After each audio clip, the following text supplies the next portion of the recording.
سابق D G I S I general retired Asad Durrani کے تعلقات را اور اس کے علاوہ دوسری پاکستان دشمن انٹیلیجنس ایجنسیز کے ساتھ رہے ہیں.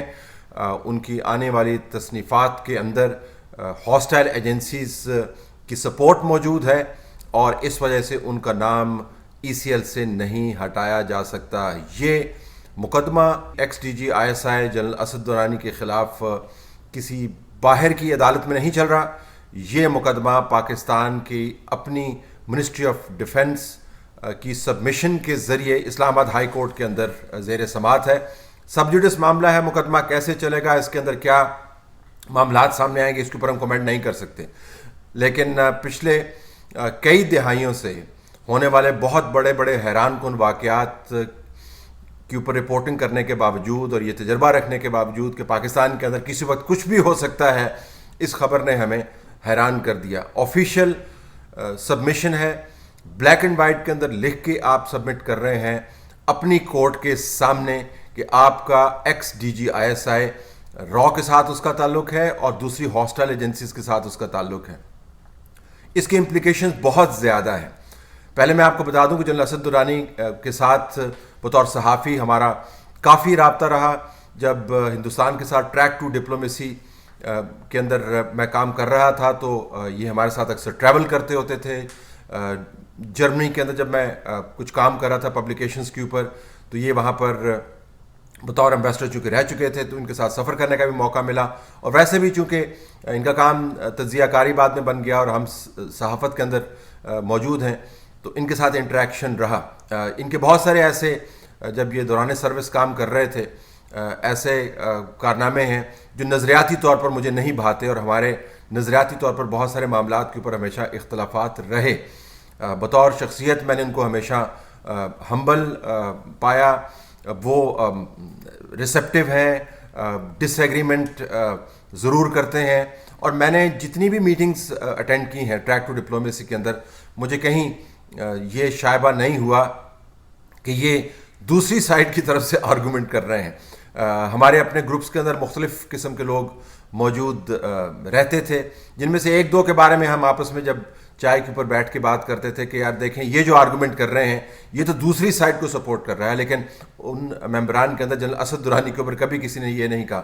انفیکٹ ان کے اوپر الٹا الزام یہ لگتا ہوتا تھا کہ انہوں نے اتنا ایک سخت رویہ اپنایا ہوا ہے کہ ٹریک ٹو ڈپلومیسی کا مقصد ہی فوت ہو جاتا ہے. تو یہ میری ایک عمومی آبزرویشن ہے جنرل اسد درانی کے بارے میں. مجھے نہیں پتا کہ ان کے بارے میں جو آفیشلی یہ ریکارڈ کے اوپر بات لائی گئی ہے اس کے پیچھے محرکات کیا ہیں, لیکن میں صرف یہ آپ کو بتا سکتا ہوں کہ اس سے بڑا سکینڈل آئی ایس آئی کے بارے میں آپ کریٹ کر ہی نہیں سکتے. دیکھیں جنرل اسد درانی نے زندگی میں جو کچھ کام کرنا تھا انہوں نے کر لیا. وہ عمر کے اس حصے میں موجود ہیں کہ اگر آپ ان کو کال کوٹڑی کے اندر بھی ڈال دیں گے تو ان پر کوئی فرق نہیں پڑتا. انہوں نے بہترین اہم عہدوں پر اپنی زندگی گزاری ہے. وہ ایک بڑی کمفرٹیبل لائف سٹائل کے اندر رہ رہے ہیں. انہوں نے کتابیں لکھنی شروع کیں, کتابیں روکنے کی کوشش کی گئی, وہ دھڑا دھڑ بکنی شروع ہو گئیں. دنیا بھر کے اندر اگر ان کی 100 کتابیں بکنی تھیں تو اس قدغن کی وجہ سے ان کی 1000 کتابیں بکنی شروع ہو گئیں. دنیا کی بڑی جو مارکیٹ ہے انڈیا کے اندر وہ کتابیں دھڑا دھڑ سیل ہونی شروع ہو گئیں. ان کے ویوز جو ہیں ان میں کسی قسم کی کوئی تبدیلی نہیں آئی.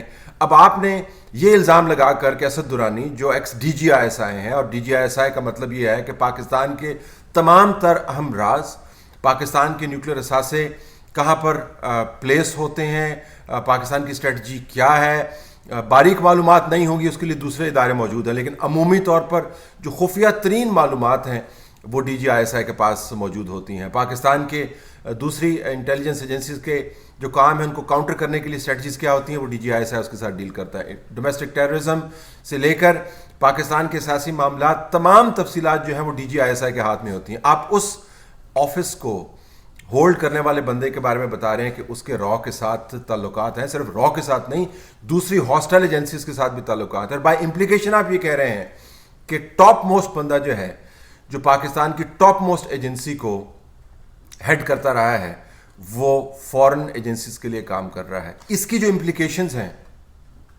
وہ اتنی گہری ہیں، اس سے بڑا دھبا اور خود کے اوپر الزام لگانے کا اہتمام کوئی کر ہی نہیں سکتا. تو میں یہ سمجھنے سے قاصر ہوں کہ یہ کس عقلمند شخص نے یہ ای سی ایل کے اوپر ریٹین کرنے کے لیے یہ جنرل اسد درانی کے خلاف یہ مقدمہ بنایا. آپ بیسیوں اور آرگومنٹس دے سکتے تھے، آپ ہزار اور تعبیریں دے سکتے تھے. کورٹس کے اندر آپ کیا کیا قسم کے آرگومنٹس نہیں دیتے ہیں، کون کون سے کاغذ آپ پیش نہیں کرتے ہیں. یہاں پر تو فیک کاغذات جو ہیں وہ بھی پیش ہو جاتے ہیں اور اس کے اوپر صادق اور امین کے ٹھپے لگوا کے وہاں سے باہر نکل آتے ہیں. آپ درجنوں اور آرگومنٹ دے سکتے تھے ای سی ایل کے اوپر رکھنے کے لیے، لیکن آپ نے وہ آرگومنٹ چوز کیا جس کا اثر جو ہے وہ D G I S I کی شخصیت پر نہیں پڑا، ex D G I S I کی شخصیت نہیں پڑا، اس کے عہدے پر پڑا اور اس کے ادارے کے اوپر پڑا. ہندوستان کے اندر آپ کا کیا خیال ہے اس وقت؟ کیا شادیانے نہیں بجائے جا رہے ہوں گے کہ دیکھیں ہماری طاقت دیکھیں؟ را جو ہے اس وقت اپنے آپ کو ایک بہت بڑا ادارہ سمجھ رہی ہوگی، وہ سمجھ رہی ہوگی کہ دیکھیں ہماری طاقت دیکھیں کہ ان کا جو اپنا قانون کا ادارہ ہے وہ یہ کہہ رہا ہے کہ ان کا جو ex D G I S I ہے وہ ہمارے لیے کام کرتا تھا. آپ اندازہ کر سکتے ہیں کہ را کا انفلوئنس جو ہے فیصلہ سازی کے اندر جو پہلے ہی بہت زیادہ ہے، اس قسم کی بیانی سے کتنا بڑا ہوگا. اور شکوک و شبہات کیا جنم دے رہے ہوں گے پاکستان دوست ایجنسیز کے سربراہان کے دلوں کے اندر. جو لوگ ہمارے ساتھ مل کے کام کرتے ہیں وہ کیا سوچ رہے ہوں گے کہ یہ کیسا ملک ہے جس کا اپنا قانون کا ادارہ یہ کہہ رہا ہے کہ اس کا ex D G I S I جو ہے وہ را کے لیے کام کرتا ہے، تو ہم تو ان لوگوں کے ساتھ کام کرتے ہیں. تو جو دوست ہیں وہ کتنے پریشان اور پشیمان ہوں گے کہ ہم کس بندے کو ٹرسٹ کریں اور کس بندے کو ٹرسٹ نہ کریں. اور تیسری بڑی بات، اتنے بڑے ادارے کے ایسے سربراہ کے اوپر اس قسم کا الزام لگا کر آپ نے جو شکوک کے بیج بوئے ہیں وہ ہر سربراہ کے سر کے اوپر تلوار کی طرح لٹکے ہوں گے. کیا پچھلے سربراہان کے اوپر بھی الزامات لگائے جا سکتے ہیں؟ کیا جنرل اسد درانی کے بعد آنے والے سربراہان کے اوپر بھی الزامات لگائے جا سکتے ہیں؟ کیا موجودہ لوگ جو کام کر رہے ہیں کسی وقت میں ان کے اوپر بھی ایک الزامات لگائے جا سکتے ہیں؟ جب Asad Durrani D G I S I تھے تو کبھی انہوں نے سوچا بھی نہیں ہوگا، کبھی ان کے ذہن میں یہ خیال بھی نہیں آیا ہوگا کہ ایک وقت ایسا آئے گا کہ اسی مملکت کے اندر، اسی پاکستان کے قوانین کے تحت ان کے اوپر یہ الزام لگایا جا رہا ہوگا کہ وہ را کے لیے کام کرتے ہیں. تو اگر اس وقت وہ یہ نہیں سوچ رہے تھے کہ ان پر الزام لگے گا اور الزام لگ گیا، تو اب جو لوگ کام کر رہے ہیں جو کبھی یہ سوچ بھی نہیں سکتے کہ ان پر یہ الزام لگے گا، ان کے پاس کیا ضمانت ہے کہ 10 سال کے بعد ان کے اوپر یہ الزام نہیں لگے گا؟ اور پھر تاریخ دیکھیے، 2008 سے بتایا جا رہا ہے کہ 2008 سے جنرل اسد درانی یہ کام کر رہے ہیں مبینہ طور پر. 2008 سے لے کر ہم 2021 کے اندر یہ موجود ہیں، اور جو کتاب انہوں نے لکھی وہ پچھلے سال اس کی بڑی تشہیر ہوئی. تو 12 سال سے وہ یہ کام کر رہے ہیں مبینہ طور پر، 12 سال سے. اس دوران کتنے ڈی جی آئی ایس آئی آئے اور گئے، اس دوران کتنے آرمی چیفز آئے اور گئے. کسی کو یہ خیال نہیں آیا، کسی کے پاس یہ معلومات نہیں ہے کہ جب اسد درانی پچھلے 12 سال سے یہ کام کر رہے ہیں مبینہ طور پر، تو ان کا ہاتھ روکا جائے، ان کو پکڑا جائے، اس وقت ان کا نام ای سی ایل کے اوپر ڈالا جائے جب وہ یہ کام کر رہے تھے، اس وقت نام ان کا ای سی ایل کے اوپر ڈالا جائے جب وہ ہندوستان کے ایکس را چیف کے ساتھ مل کر کتاب لکھ رہے تھے، جب وہ ٹریک ٹو ڈپلومیسی کے اندر پاکستان کی اسٹیبلشمنٹ کو ریپرزینٹ کر رہے تھے، جب وہ پاکستان کی اسٹیبلشمنٹ کے نئے آنے والوں کو لیکچر دیا کرتے تھے باقاعدہ آفیشیل فورمز کے اوپر. کسی کو خیال نہیں آیا. تو 12 سال سے اس ڈاکومنٹ کے مطابق جنرل اسد درانی یہ کام کر رہے تھے، اور 12 سال تک کوئی آرمی چیف، کوئی ڈی جی ایم آئی، کوئی آئی ایس آئی چیف، کسی کو خیال نہیں آیا، کسی کے پاس کوئی معلومات نہیں تھیں کہ اسد درانی کیا کام کر رہے ہیں، اور کسی کے پاس اتنی ہمت نہیں تھی کہ ان کا ہاتھ پکڑے.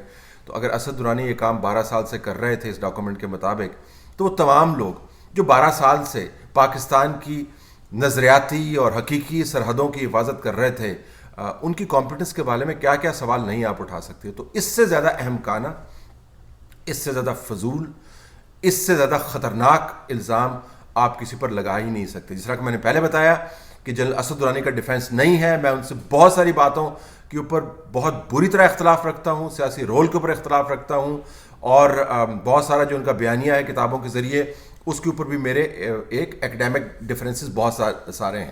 تو ہم کوئی ایسے دوست نہیں ہے، اگر دوست ہوتے بھی تو ان کے اوپر اعتراضات ہوتے جو لیجٹمیٹ ہے تو بالکل ان کو ہائی لائٹ کرتا. لیکن میں تو حیران ہوں کہ اسد درانی کو ای سی ایل پر رکھنے کے لیے آپ نے جو اہتمام کیا ہے اس سے آئی ایس آئی کے اوپر کتنا بڑا دھبا لگا ہے، پاکستان کی امیج کے بارے میں کیا تصویر بنی ہے، پاکستان کے دوستوں کے دلوں میں کیا شکوک و شبہات نے جنم لیا ہے، اور پاکستان کے جو دوسرے D G I S Is ہیں اور جو موجودہ D G I S I ہیں، جو آنے والے D G I S Is ہیں، ان کے سر کے اوپر آپ نے کیسی تلوار لٹکا دی ہے.